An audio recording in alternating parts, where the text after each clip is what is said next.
Gente, primeiramente, bom dia. Meu nome é Débora. Eu estou no terceiro ano de doutorado aqui no programa de pós-graduação em Linguística da UFSCar. A minha graduação ela foi feita em Piracicaba, que é a minha cidade atual, inclusive, próxima a São Carlos, não tão próxima a São Carlos, próxima a Campinas. Eu vim de lá, né? Eu fiz a minha graduação, eu sou formada em letras em inglês, na verdade, né? E logo depois eu ingressei no mestrado aqui no programa mesmo, ano pandêmico, inclusive, e ali no mestrado eu tive a orientação do professor Roberto Baronas, né, que foi meu orientador durante esse processo de mestrado, e recebi também a orientação da professora Lívia Falcone, né? Juntos ali no mestrado, nós trabalhamos com uma perspectiva diferente pela qual eu trabalho hoje no doutorado, e eu me refiro a questões epistemológicas, teóricas, né? Então ali no mestrado eu trabalhei com a epistemologia discursiva enunciativa de Menguinot, né, pelo qual procurei, brevemente falando, trabalhei as canções de Elis Regina, em que eu procurei entender o processo, né, a construção, na verdade, de sujeitos femininos nas canções de Elis Regina. Logo depois ingressei no doutorado, né, que foi em 2022, em agosto. E desde então, juntamente com a professora Luciana Nogueira, que é a minha atual orientadora, e o professor Pedro Varone, que é meu co-orientador, nós estamos trabalhando a parte da perspectiva semântica materialista, né, no qual eu me refiro a Michel Pechet.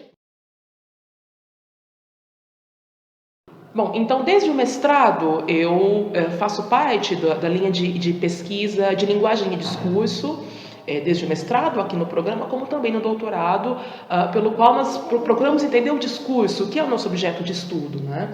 E na minha pesquisa atual, pesquisa de doutoramento, eu procuro entender a questão do samba.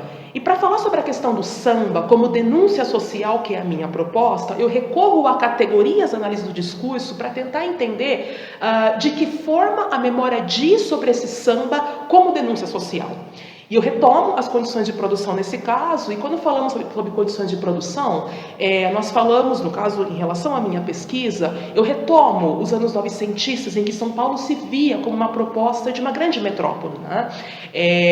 Em seu processo de modernização, de industrialização, a questão da lógica capitalista, que era muito forte ali naquele momento, e a partir dessas condições de produção, e é importante retomar que na análise do discurso nós trabalhamos com as condições de produção, a partir delas, né, que nós entendemos a questão da constituição, da formulação e circulação dos discursos. E a partir dessas condições de produção, eu procuro entender a produção de efeitos de sentido, discursos da luta da classe operária a partir das canções de Adoniran Barbosa. Para fazer esse trabalho, nós retomamos algumas categorias pertinentes e caras no campo da AD, como condições de produção, memória discursiva, interdiscurso, intradiscurso e categorias outras que podem surgir no momento da análise, uma vez que todo o trabalho em AD se inicia a partir do gesto de leitura do seu recorte. Então, basicamente falando, esse é o meu tema de pesquisa, pelo qual eu recebo também, o meu órgão de fomento à pesquisa é a CAPES, que eu já recebo desde 2022, quando eu ingressei no doutorado. Bom, acho importante destacar que desde o meu doutorado eu venho me identificando muito com a questão da minha pesquisa. Acho importante falar sobre essa questão de se identificar com a epistemologia, o recorte pelo qual você trabalha. E por que eu falo isso? Porque nós temos um contato muito próximo à nossa pesquisa, e não é só uma questão de escrita de tese ou de escrita de dissertação. É um caso de você se inscrever em eventos para que você fale sobre a tua pesquisa. Então é uma relação muito assim de amor, eu diria, né? Você gostar daquilo que você faz, você gostar daquilo que você pesquisa.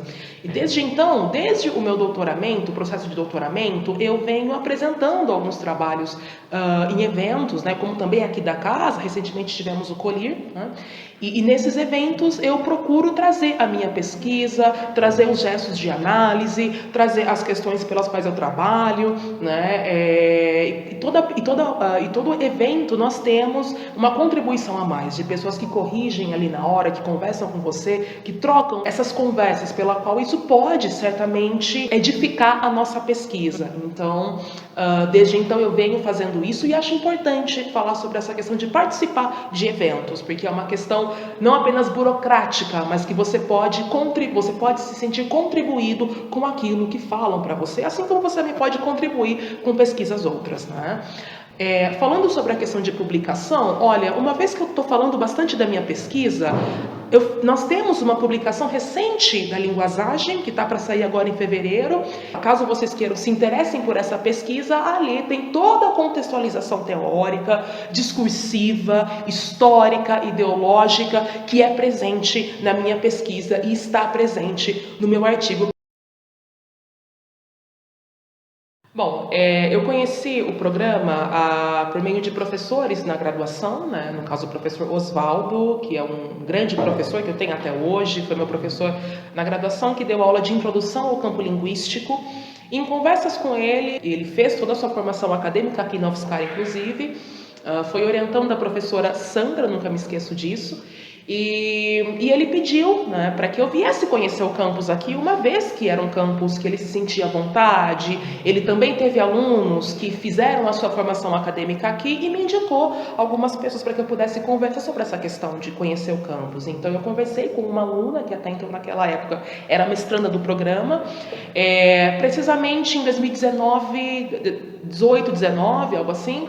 E eu comecei a participar de algumas aulas como aluna especial, e como eu era formada em letras inglês e desde então atuava como professora de inglês, eu tinha aquele pezinho na linguística aplicada e comecei a participar de algumas aulas como aluna especial no campo da linguística aplicada, né? Então tive aulas com o professor Nelson Viana, a professora Sandra, e comecei a ler, a promover algumas leituras, e desde então eu conheci o campo da AD. Como? Eu participei de uma disciplina também como aluna especial da professora Soila, que trabalhava com a questão da semântica do acontecimento, semântica da enunciação, e como eu disse, leituras outras me levaram para esse campo da AD, né, que desde então me apaixonei. Foi assim que eu conheci o programa, no caso. Então, prestei o processo seletivo, né, uma vez que eu me senti à vontade, já conheci os professores aqui, fiz amigos aqui, né? Então, nesse caso, prestei o processo seletivo em 2020, fui aprovada, fiz todo o meu mestrado aqui, e já em 2022, logo que eu defendi a minha dissertação, também prestei o processo seletivo para doutoramento e também fui aprovada e estamos aqui. Bom, então, desde como aluna especial aqui no programa, em meados de 2018, 19, como eu disse, eu tive em comunhão com muitos professores daqui, tanto da linha de pesquisa de linguagem e discurso, a questão de ensino e aprendizagem de línguas, professores que me receberam muito bem desde então, e eu estava naquela dúvida do que era fazer pesquisa, do que pesquisar, até que eu me encontrei no campo da AD, no caso, linguagem e discurso, tive essa identificação em relação à epistemologia, mas o que eu acho importante destacar é que eu nunca estive sozinha, né? Então, esse processo de saber fazer pesquisa, de saber o que pesquisar, de saber fazer o teu recorte, de entendimento do que é o campo científico da linguística, todo esse tempo, esse processo, porque é um processo, eu tive professores comigo que me incentivaram em relação à leitura, professores que me receberam em suas salas, professores que me incentivaram por e-mail, por rede social. Então, eu acho importante destacar que a pesquisa, ela é importante, ela é fundamental. O lugar que você faz a pesquisa, ela também diz muito, um lugar que te deixa confortável, um lugar receptivo, um lugar de acolhimento. Então, eu sempre me senti acolhida aqui no PPGL, desde como aluna especial, e no caso, como eu disse, eu fiz o meu mestrado aqui, o doutorado aqui, e eu me sinto à vontade aqui. Professores que sempre me incentivaram, buscaram o melhor, e acho importante falar sobre isso, né? Aqui o PPGL é um campus de acolhimento. Você se sente acolhida pelos colegas, pelas amizades que você leva para toda a vida e também pelos professores.